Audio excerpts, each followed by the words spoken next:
Erev Tov, Kfar Saba, Boker Tov in Bakersfield, Brachim Habayim to all friends of Israel around the United States and around the world, calling in today for this special webinar program.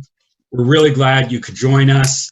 We know it's getting hot in certain parts of the country and certain parts of the world, so we wanted to bring you some of our good friends to bring some additional warmth, if not heat, into your homes today. We have an amazing program today. My name's Wayne Firestone. I'm the Executive Director of the America-Israel Friendship League. And we've been living and breathing the friendship of our two countries over these past few months because we need it. We need one another. We need community at this moment. And frankly, some of the stories that we've learned about from people who are total strangers and meeting themselves over Zoom for the first time have really been remarkable. But that's not the story on today's webinar. Today's story is about a friendship and about leadership during a time of tremendous, tremendous challenge. And I think it'll be one that's going to bring you a lot of hope and one that you'll want to share with friends and family as well. You're going to hear today from two people I had the pleasure to meet with when I was in Israel with a delegation in February. And indeed, a lot has changed since February. And you're going to hear that story and how it's played out both through a friendship between Pastor Steve Khoury and David Nekrutman, who are with me in the webinar today. But it's also the story about how people come together during times of crises and how we can matter and support one another and recognize that we will see better days together. But there's work to do, and I'm pleased to share and introduce to you these two gentlemen and the work that they're doing and their colleagues and friends and families who've been supportive of them through this very, very difficult period. Now look, for everyone that's on the call now who's, whether you're on Zoom or on Facebook, you know, we always love to know where you're calling in from. Our speakers are spread. I'm in the Washington, D.C. area now at the moment, but we know we have people calling in from all around the world, some who have visited Bethlehem, some who have not. And maybe this is an opportunity for them to plan a future trip, because indeed we recognize that a place that has been visited by travelers literally for over 2,000 years hasn't seen too many real visitors and tourists in this recent period. And there are devastating consequences to that on many, many different levels for the local participants. So we hope that one day you'll get to visit yourselves in person. And today you're going to hear about the efforts to keep this alive. If you're joining on Facebook, all you have to do is hit share, and you can choose a watch party, which means you automatically get to notify everyone in your network that you're watching, and they could watch in too. So we want you to give as many people the possibility to see this. We'll share links afterwards of the video segment, so anyone that couldn't see it in real time is able to share it as well. So today's a story about both challenge and hope in Bethlehem, and we want to begin that conversation with folks who have been living and breathing this. Pastor Steve Khoury, please introduce a little bit what Bethlehem looks like today, and frankly, the work that you and David are doing to sort of help people through a very difficult period. Shalom, Wayne, and to Jonathan and the whole leadership team, to your amazing organization. I love your name. I love your heart and your vision as you be bringing people, hundreds of people over the years to Israel. David and I have had the privilege to meet so many of them. As you were sharing, talking about Bethlehem and talking about friendship and building a network around the world, I'm actually taken back to almost just two weeks ago, where we were able to bring David into Bethlehem. The joke always is we snuck David into Bethlehem because, as many of you or many know, and many might not know, that Israeli Jewish people are not allowed to enter the Palestinian territories. But David was brave enough to come into Bethlehem, and we drove around into Bethlehem. He's been there multiple times before, and I could just, I'm looking over to the side. He's sitting next to me. His jaws dropped because he's seeing all these stores are closed, souvenir shops are closed, hotels are literally chained up because there's no tourists in Bethlehem. He looks over at me and he says, "This is a problem." He said, he looked over at me and said, "Stephen, We need to do something for the world to listen, to hear that there are people are suffering, yes, around the world, but certain regions have more long-term ripple effect than just an average city with a business closed. Because when economy is bad, their hopelessness is there, disparity is there, darkness is there. And unfortunately, that opens up a window for people to come in that are not necessarily, don't necessarily have the right intentions for the country. And it was a Sunday when David came in, and he got up on the pulpit, and he gave a 5 to 8 minute greeting message to our people, which our people love him. And when they walk through the door, they hug him. And at this time, people had to be reserved in hugging him because of the COVID restrictions. But he got up and he shared something that put tears in a lot of people's hearts, because he said this. He said, our organization was hit just like many other organizations around the world have been somewhat financially affected. And he looks at the people and says, we've had to, actually, I was able to tell the story on his behalf while he's standing up there, because I tell people, our local community, our Arab Christian Palestinians there, I said they had to cancel or stop some programs, but our programs continued, their partnership continued going on during a tough financial season.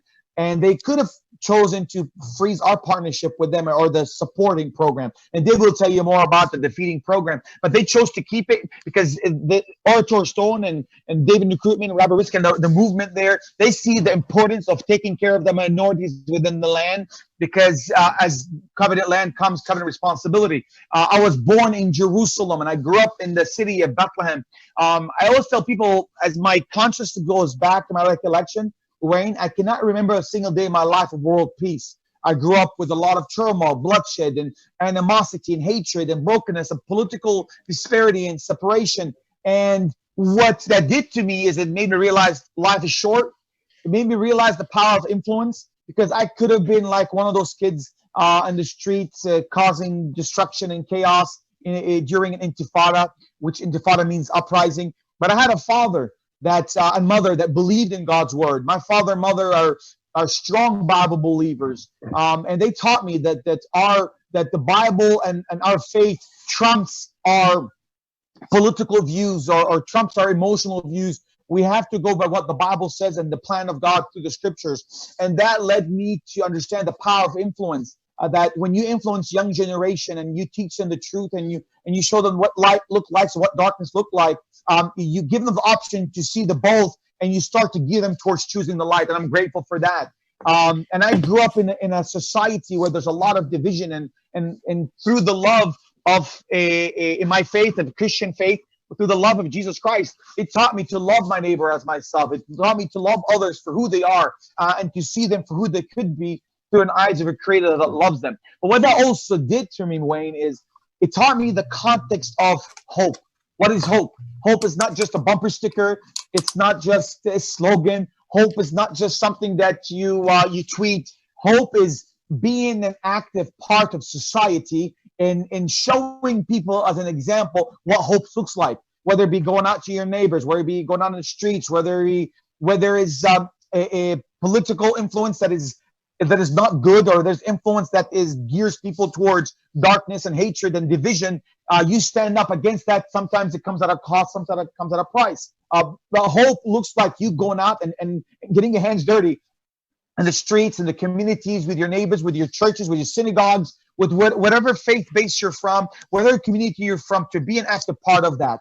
And that brought me to stretch a hand out to my Jewish neighbors and my Jewish friends over the years. And it started, though, beforehand, of seeing my father love the Muslim community in Bethlehem and in the Palestinian communities. Because as you know, Holy Land Missions, that's our umbrella, that's our organization. We are a US-based 501c3. It's a faith-based community. But 90+% of what we do in Israel, amongst the Arab community, Muslim community, Christian community, and building bridges with the Jewish community. I saw my father first love the Muslim community. Those that did not like us, those that might have had not much love or care or even respect for us, but my father loved them, respected them, and that over the years, 40+ years today, our community has grown to be the largest, fastest growing evangelical community in the country today, and we give the honor and the glory to Hashem for that.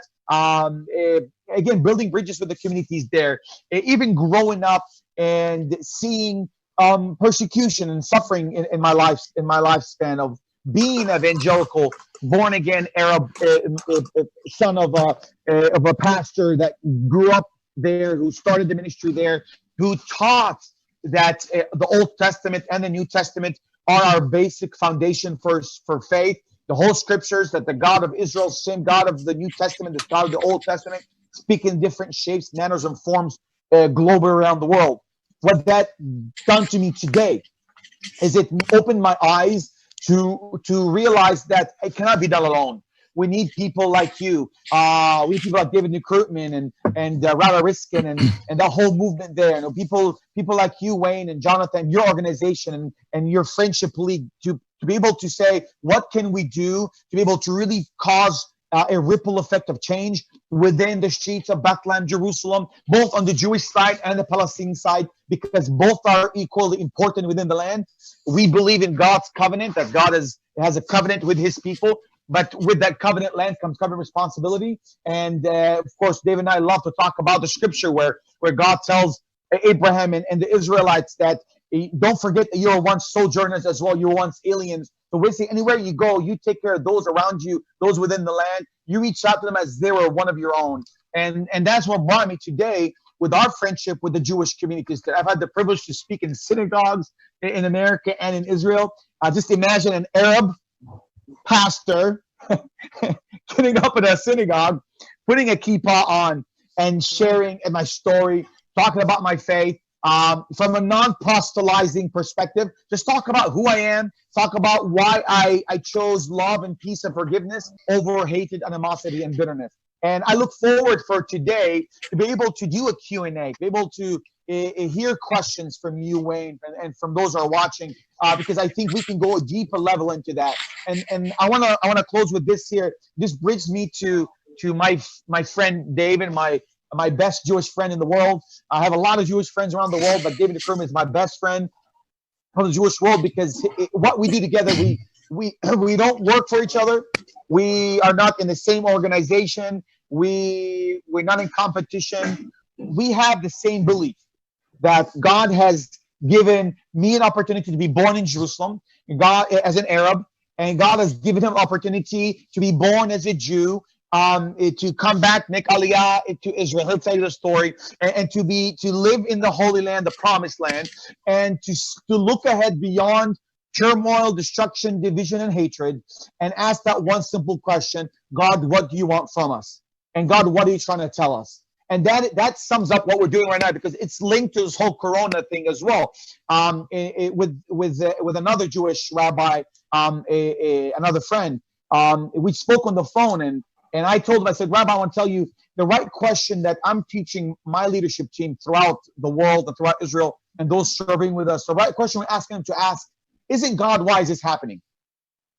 I'm talking about the pandemic.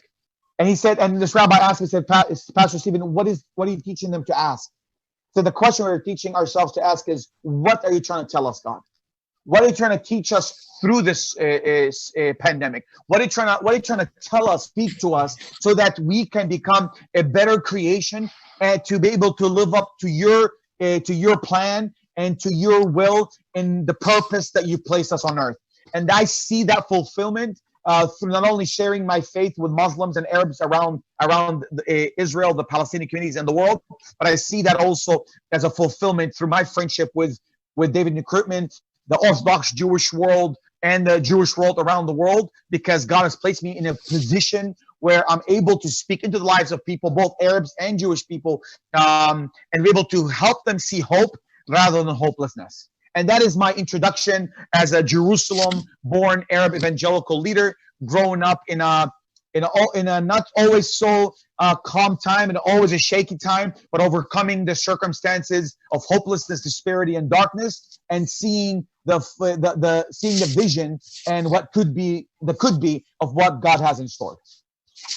Thank you, Stephen. That was a great introduction to this conversation. And David, I know the two of you have done your talks in so many different places and so many different settings prior to this period, that the physical separation almost in a sense doesn't matter, because your friendship and your communication and your channeling each other's energy and trust has not only withered this and survived this time, but it's shown that you had to take it up to the next level. So please share. I know you guys can like finish each other's sentences and tell each other's punchlines with a great deal of comfort that's grown from the relationship. But tell us from where you're sitting in Israel today, with the multiple challenges and the daily changes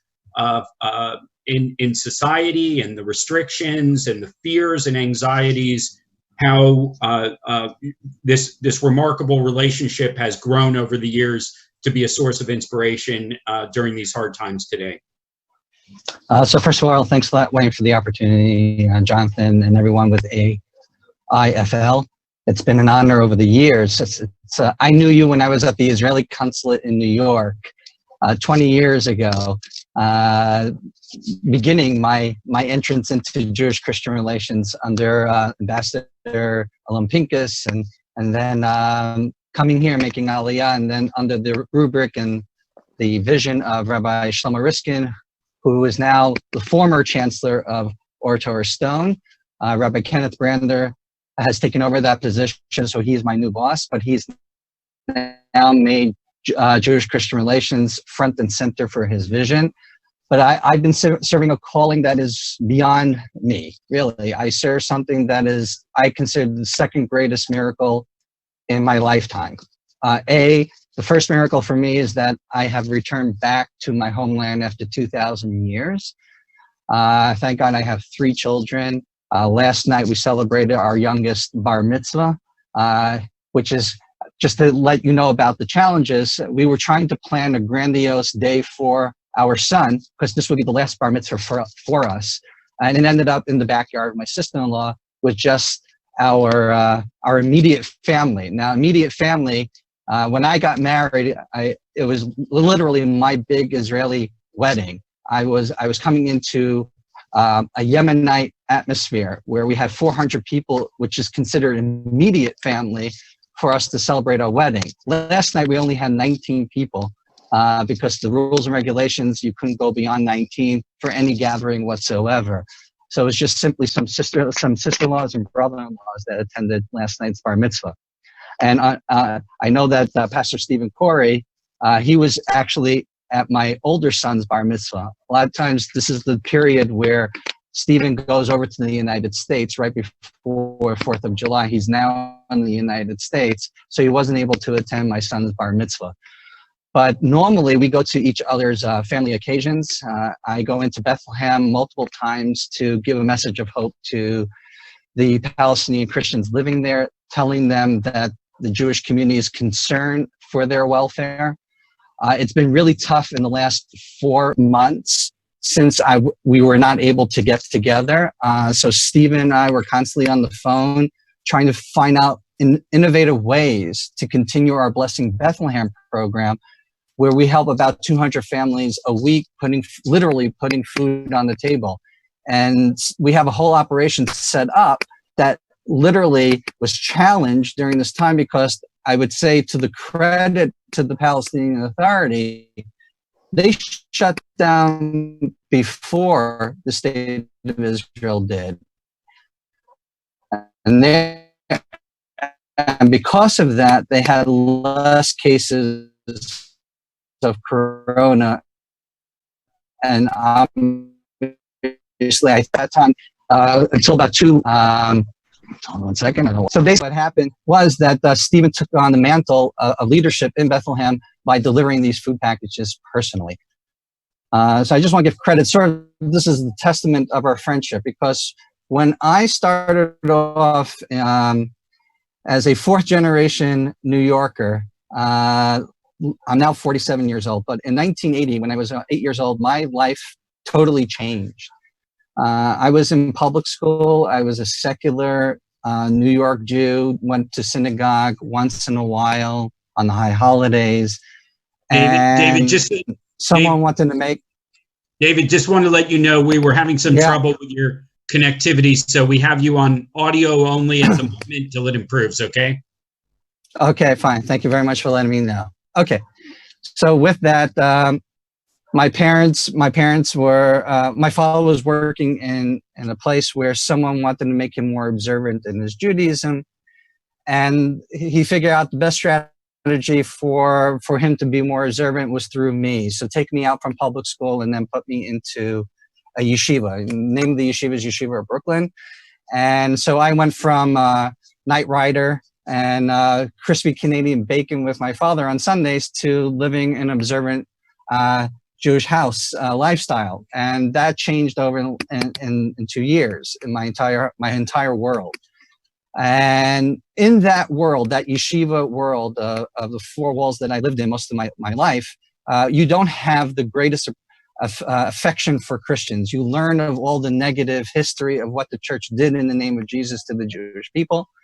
And therefore, career counseling day does not include Jewish-Christian relations. I did come here after I graduated from high school and from Yeshiva Staten Island. So if there are Jews on the line, you know that Rabbi Moshe Feinstein was the greatest Jewish law decisor of his day. So I went to his yeshiva, and then I came here to actually attend a Sephardic school, attempting to go for a rabbinic ordination, which never worked out. I needed to come back to the States. I went to John Jay College of Criminal Justice to take a bachelor's in forensic psychology. I was inspired by Silence of the Lambs. Oh, so let me qualify that. I mean the Jodie Foster character, not the Hannibal Lecter. But a psychosocial there. I realized that was not my calling. I ended up going to University of Pennsylvania to take a master's in social work, and I got involved in politics. So in the 90s, I worked for City Council of New York, and I became a person behind the scenes. That 2000, the Israeli consulate was looking for me in 2000. New York, New Jersey, and Connecticut seats were being open, and the ambassador wanted to know how he should proceed in the relationship. So I was hired as a consultant to help out with the campaigns and a community affairs liaison, as well as heading up Israel Line, the daily publication for the Israel's foreign ministry. And what happened was I was able to put one of my bosses, the Deputy Consul General Yossi Livne, on Telemundo television. Unfortunately, the second Israeli-Palestinian conflict broke out. We needed to put our narrative on the media, teleforum for this. And right afterwards, we received an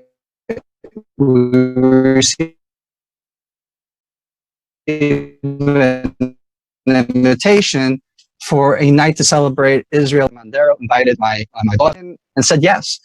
And this is in 2001. And literally 2 hours before the event was going to start, before Shabbat was going to start, I get a call from the Deputy Consul General, and he says, something came up. I have to go on TV tonight. Can you please go instead of me? It's only a half a mile walking distance from your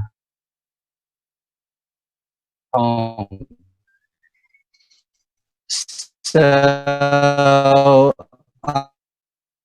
I had two going in my head at the same time. One, do I value my Jewish education that taught me from a strict, or do I value my job? Job, yes. And then in this type of situation, when I hinge it, yes. David, I think we're getting some breakup on your yes. Your end.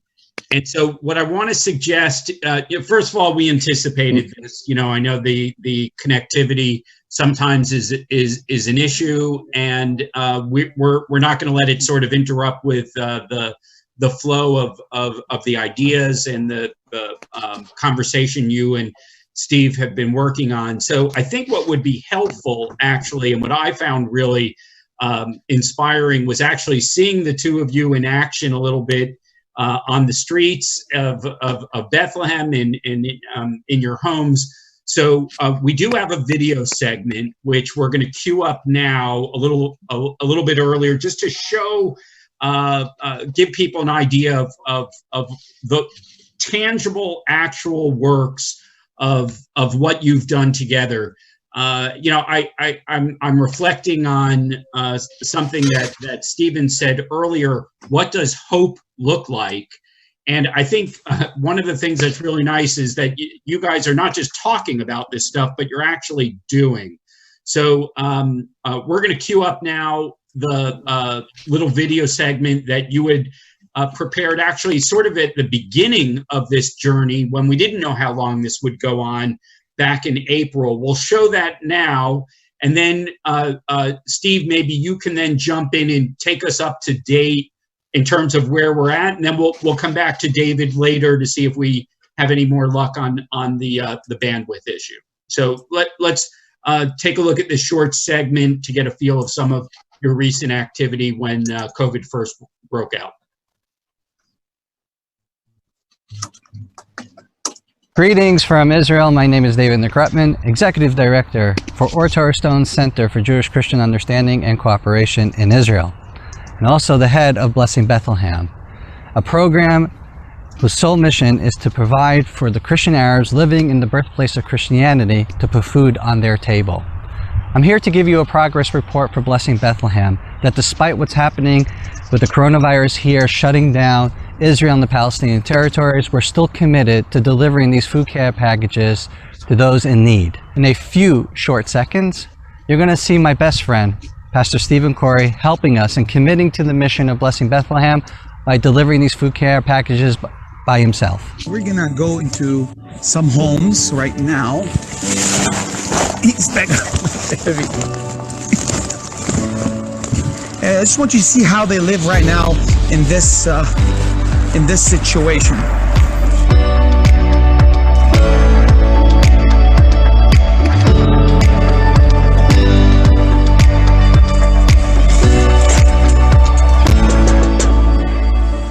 هون لوريت حوش كيفك الأسيس ستيف? They're surprised we're here because they're not expecting anybody to come to them. أخت لوريس الأسيس كيفك؟ خليك من عندي، بدي أسألك عليكي شو أخبارك؟ في عنا أكياس مونة للكبار بالعمر بالكنيسة، عنا الختايرة مشان تعرفوا أنتم مش منسيين. الله يعطيكم يا رب ويزيد. We call her the walking Bible because she knows the Bible so well. سعاد يعطيك العافية الأسيس ستيف. كيفك؟ خليك من بعيد، شو أخبارك؟ الحمد لله منيحة. جبنا لك مونة. شكرا. نحن بنحبك. ربي دينك. يسوع بنشوفك سعاد. باي باي حبيبي. Let me pray for you. So, Steve, I was watching your face as that video was playing, and I'm curious for both your reaction to that period of time at the beginning of this, when you were just starting with your good deeds, and how that has sort of how you've sustained and grown from that period until today in July.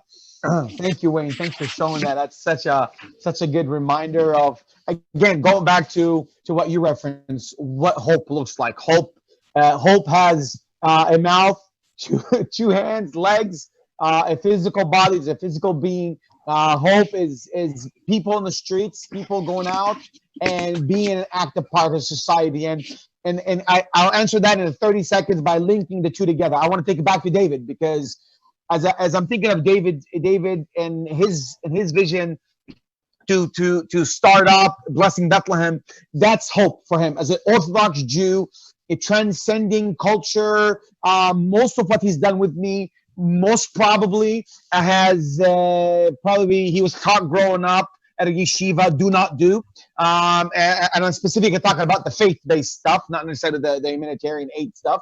But the faith-based stuff, but he's transcended that and seeing things through the eyes of Hashem, through a God that loves all human beings, that has a separate plan for every race on this earth. And that's from David's.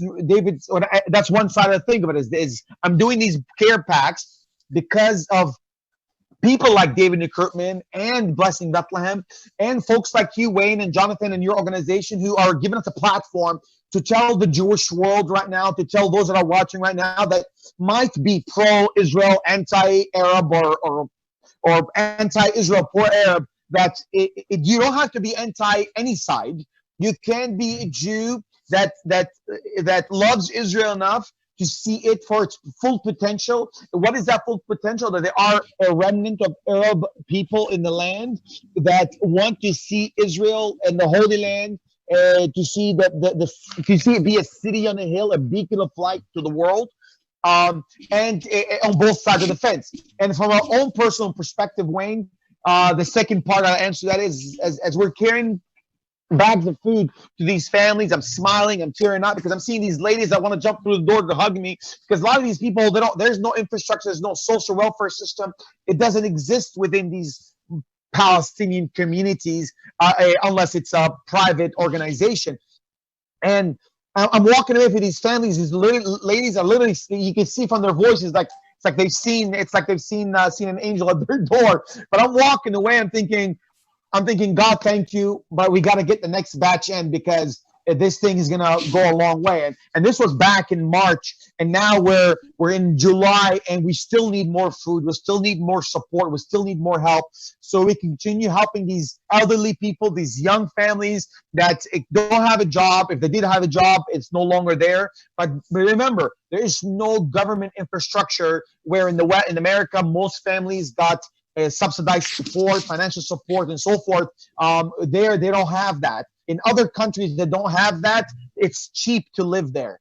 But in Israel and the Palestinian communities, none of the infrastructure exists, and it's a very expensive country. So you have all odds working against them. And that's the colossal of feelings, Wayne, that I go through right now. It's a positive. It's a positive, but at the same time, it is a reality check that we got to get the word out. Thanks, Stephen. So we got David back on video for a bit here. I want to bring you, David, back into the discussion. You can pick up from where you left off. We heard most of it, but tell me specifically, David, just sort of reflecting on that video that we saw. Where have you come in this journey from the beginning of the COVID period, where you started out doing these good deeds, until, just as you said, your recent trip to Bethlehem just in the last couple of weeks? What are you seeing and that you're going to be able to focus on now to sort of keep people's hope alive?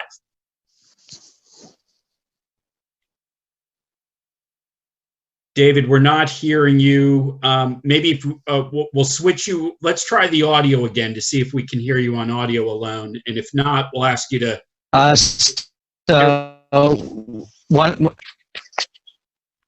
Okay. No problem. Can you hear me now? You can't hear me now. Go ahead, and we'll try it one more time, maybe without the video. One more time. Okay. So for me, Blessing Bethlehem was very, very important. It is the way that I'm trying to fulfill the greatest understanding of the commandment in the Torah: you shall love your neighbor as yourself. And it's not someone with your own community; it's actually someone who's outside of your faith-based community. We understood that if we're going to do Jewish-Christian relations, right, we have to really look at who is the Christian who's living in the land, who's caught between ethnicity and religion, and where's the community most affected, and they're being marginalized. And therefore, Efrat is parallel to Bethlehem, and we felt that our calling was to work with the Christian community. There were not many Christian Arab leaders willing to work with us because of where Efrat is located, and therefore it was problematic. And where we found common ground is with Pastor Stephen Khoury. Okay, I think David's cutting out us. Need to sanctify God, and we came together. Okay. Should I just try to do this through my computer instead of my phone? So David, why don't we'll come back to Steve now? Maybe you want to call back in or try it through a different. I'll do that. Route. No problem. Get any better connectivity. Stephen, something you said early on, which I know is an important aspect of your own journey of this, when you referred back to your own childhood and feeling like the advice your father gave you, to find friends, to find a better path as you were visiting in houses in Bethlehem, as you were recently in front of hotels that were open where people worked, in restaurants and cafes that normally at this time would be bustling with tourists and with activity and the excitement of both history and contemporary commercial interaction. With all that missing, with the silence of that, how are you helping young kids in your own community see the hope for the future, and how is that translating in Bethlehem at the moment when there's not a lot that you can see that would bring you hope? Wayne, such a great question, brother. I'm gonna start off by quickly just splitting up the scenario of the land there, and tell you what we're doing on both sides of the fence. So you have, of course, Israel as a whole, 8 to 9 million people. When you add in some of the other villages and towns, it comes up to about 12 million in population. When you add in Gaza, which is around 1.8 million. So the region there, Israel, the PA territories, and Gaza, split up into three different overseers, if you might say. Israel, the government, the Palestinian side, which is in the West Bank, that's under Fatah, which is the PA, and of course you have Gaza, which is a third divide, which is under Hamas, which is internationally recognized as a terror organization, which has been the last 5 to 7 years functioning as an actual government overseeing the Gaza Strip, which is around 1.8 million people in there. And amongst 1.8 million people, right now there's less than 1,100 Christians living in the PA in Gaza. These Christians are all denominations linked together in one setting. So we do underground work there. Underground meaning we go in. I have the privilege to go in twice a year. I have been able to go in 2020 or 19, but I usually go in about 2 or 3 times a year. We do house services, we do underground church services, because there are Christians there that really want to learn the Bible. And not only that, but they thirst and they hunger for fellowship, Wayne, with other Christians and who have hope. It's so easy to I always tell people it doesn't take a big light or a flaring light to light up a dark room. It just takes a small flame to light up a big dark room. Same thing with Gaza. When I go into Gaza and we buy food from there and we distribute it, you just see hope on people's faces. So let's jump out of Gaza into the Palestinian communities, which is called the West Bank as well, which stretches all the way from the north and Nablus, Jenin region, stretching all the way down southern part by Hebron. That's called the West Bank. Why is it called? It's funny because you look at the map, Wayne, it's not on the map, it's on the east side of the country of Israel, but it's called the West Bank because it's the west bank of the Jordan River. So the Palestinian within this, I would say most of our work is amongst Arabs within the Palestinian territories. What we do on the Israeli side is we have 2 churches in Jerusalem, one in the Old City and one outside the Old City of Jerusalem, where we are preaching and teaching the message of Jesus Christ to Arabs living in Jerusalem. And we also have the privilege to sit down with many Jewish people that have questions about who Jesus is to Arabs, who is the Messiah to Arabs, and so forth. It creates a great conversation because it's based on respect and love and understanding on both the Torah and the New Testament. And then, of course, so most of what I shared earlier, the infrastructure of need, hopelessness, economy, and so forth, is specifically focused on Arabs within the Palestinian side. Arabs, there are Arabs. Now that's the third thing. The Arabs on the Israeli side, they are by the government. They're seen as Arab Israelis, which means Arabs that have Israeli ID. There's an Israeli ID and there's a Palestinian ID, and we don't have time to get into all that, but to give people an idea, a basic idea. On the Arabs on the Israeli side, Wayne, they are more looked at as residents, and some of them have Israeli citizenship, and majority of them are people living outside Jerusalem. I'm talking about Arabs in the north and so forth. So Arabs within Israel have more infrastructure, more support system, than the Arabs on the Palestinian side, but even the Arabs on the Israeli side still have a lot of needs and so forth. So what is hope in this time and day we're living in? A way to answer that question, as I broke down the 3 layers of things, it is that daily understanding that if we as believers, and both Christian and Jewish people watching today, if you're watching today, you might not be a person of faith. You might be just an individual that is interested in Middle East causes, or interested in Israel-Palestinian causes. To some extent, you really cannot separate faith from the land. It's intertwined, it's meshed, it's blanketed together, it's one canvas. Some people say, can you separate the religious aspect from the land of Israel? You can't. What ties people like me as Arab Christians to the land of Israel, it's, I believe, 2,000 years ago, a man named Jesus, who was a Jew from a Jewish mother, a Jewish father, who walked the streets, who did miracles, who, in my faith belief system, who died on the cross, was not crucified by Jews, was not a Jewish cause. It was not a Jewish attack on Jesus Christ. That there are people teaching out there that the Jews crucified Christ. That is a false teaching. Christ laid down his life for you, for me, and for mankind, to give us a way to enter through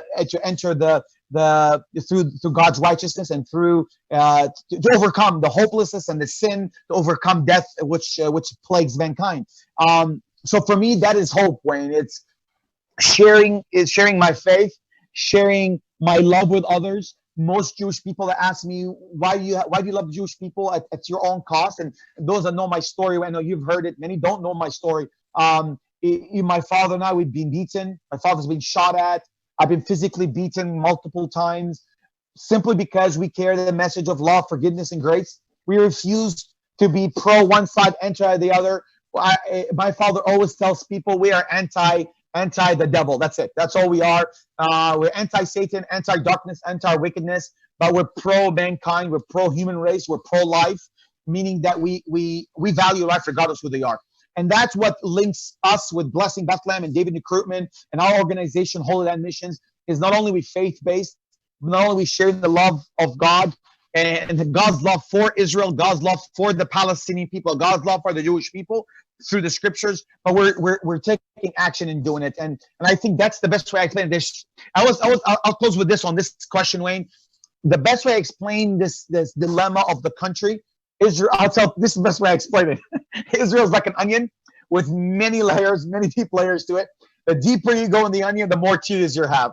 Because there's so much hurt, so many scars, so much hurt within, but yet it gets beautiful, beautiful, beautiful, and becomes more and more pure from within. Because our problem is it's darkness within, and nothing more, nothing less. Well, certainly Israeli Jews and Palestinians and all of the goodwill that you've shared, we know enjoy turning onions into a great hummus or falafel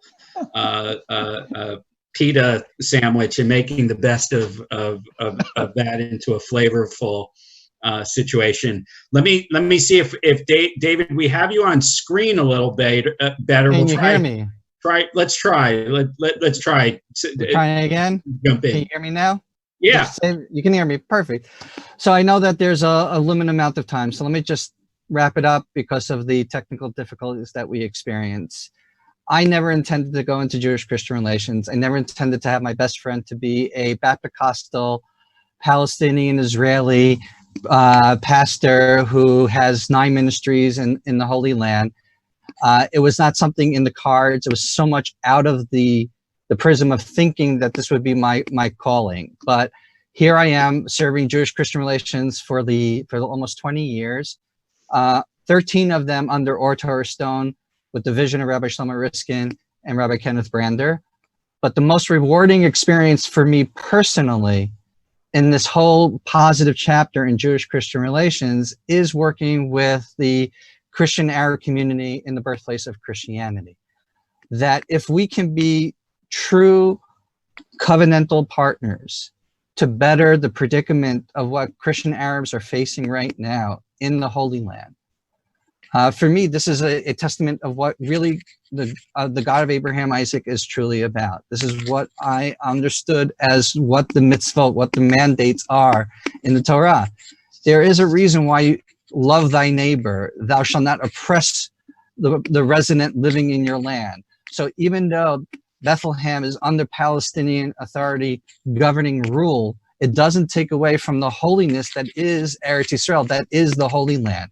It becomes, literally, we become the stewards responsible to ensuring the welfare of those who are living in this land.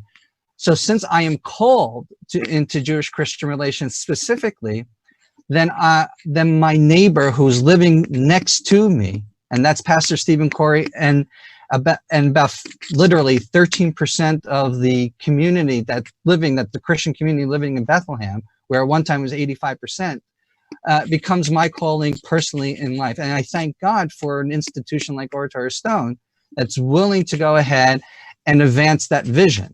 It could be, there's one thing personally I do on my side in my volunteer time, but there's another thing for a yeshiva, an educational network with 3,500 students, the second largest export of rabbis from Israel to the world, to really be front and center on this vision.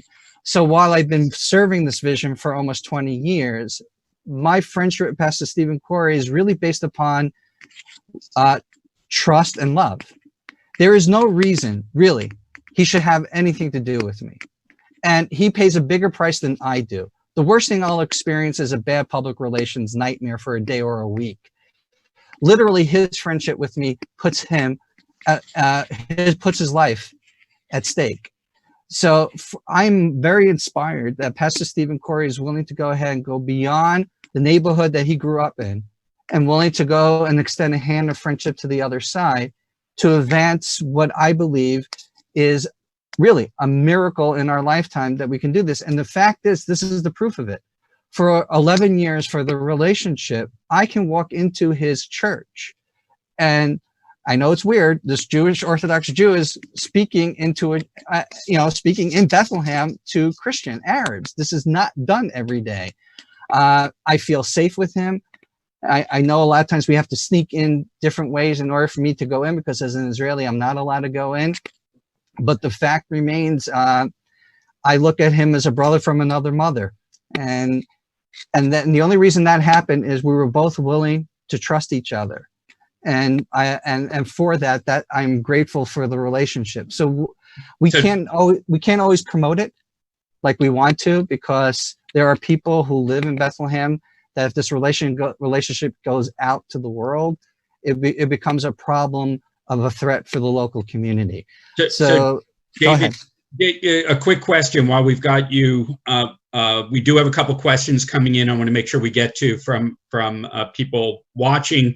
I can't help but notice on the Facebook feed one of the participants from the delegation that we met with the two of you in February from the Presbyterian ministers, Debbie Cinco from Texas. I saw Debbie. Okay. just tuned in and liked our video, and it again reminded me that the two of you have spoken with American Israel Friendship League delegations over the last several years that have explored, this relationship. We've been involved for our 49-year history in multi-faith dialogue and understanding. And as you said, your work has led to a new phase of what that collaboration looks like, and again provides a great deal of hope for the future.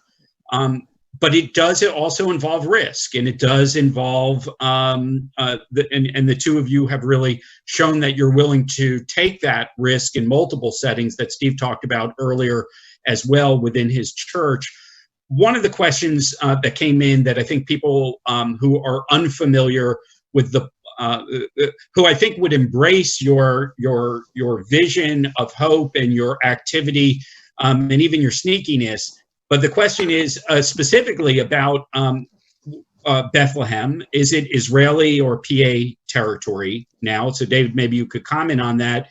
And also a question about who actually pays for the food and infrastructure within Bethlehem today?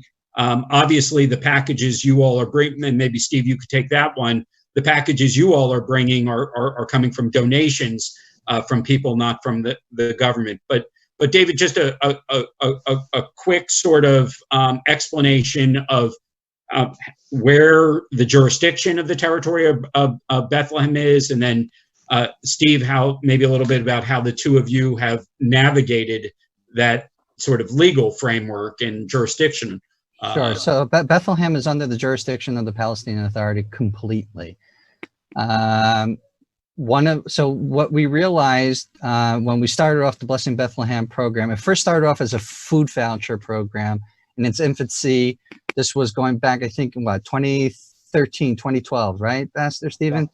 Yeah. Correct. So we started off as a food voucher program, and actually giving also money for them to go to Rami Levy supermarket, which is located in Gush Etzion. And we did that specifically so they can see a supermarket that employs both Israelis and Palestinians, and that there's this friendship, because a lot of people who grow up in Bethlehem can stay in Bethlehem and not know that there's really cooperation between Israelis and Palestinians. And one of the geniuses of what Rami Levy supermarket did was, we're going to go into these areas, we're going to build up the economic infrastructure where both Israelis and Palestinians can work at.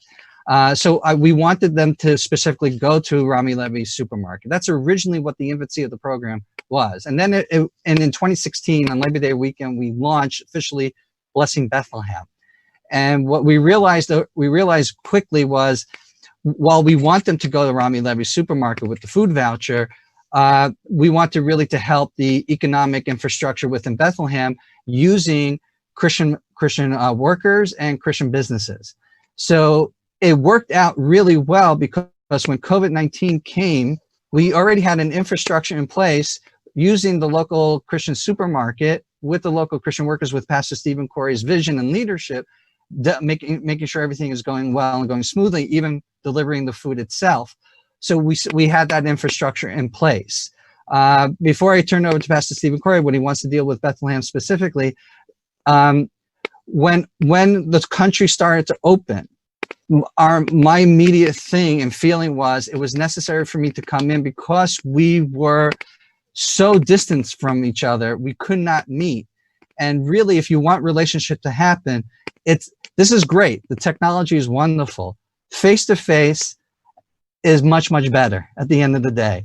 And it means that if you're coming onto the other side, they see the commitment by Israeli Jews willing to go ahead and help this.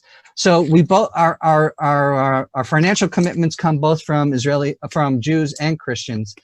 But I just want to let you know that right now in Bethlehem, what I witnessed 2 weeks ago when I went in, was you have stores that are open, but Bethlehem really went through a transformation in the last 5 years, where they created an infrastructure for tourism.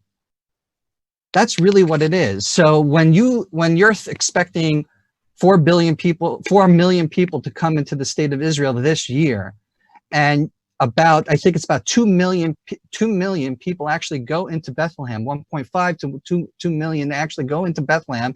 Many, of course, all are Christian, going to the Church of Nativity. And you're building an infrastructure around that. And now all of a sudden you have no tourism coming in.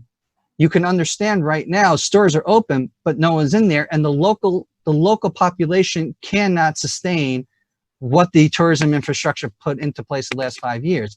So when we did a video 2 weeks ago, we were in front of a hotel that was usually bustling and is shut down completely. And I think that what Stephen was seeing from me in our car ride together, and just being in shock, like we made it from his church into another place, normally would take an hour because of the traffic. And it ended up really 10 minutes. Because there was no traffic. That's sort of the scary component to this. Like Israel right now, a lot of its local population could sustain certain economic things that are happening right now. But Bethlehem right now is totally dependent upon a tourism market.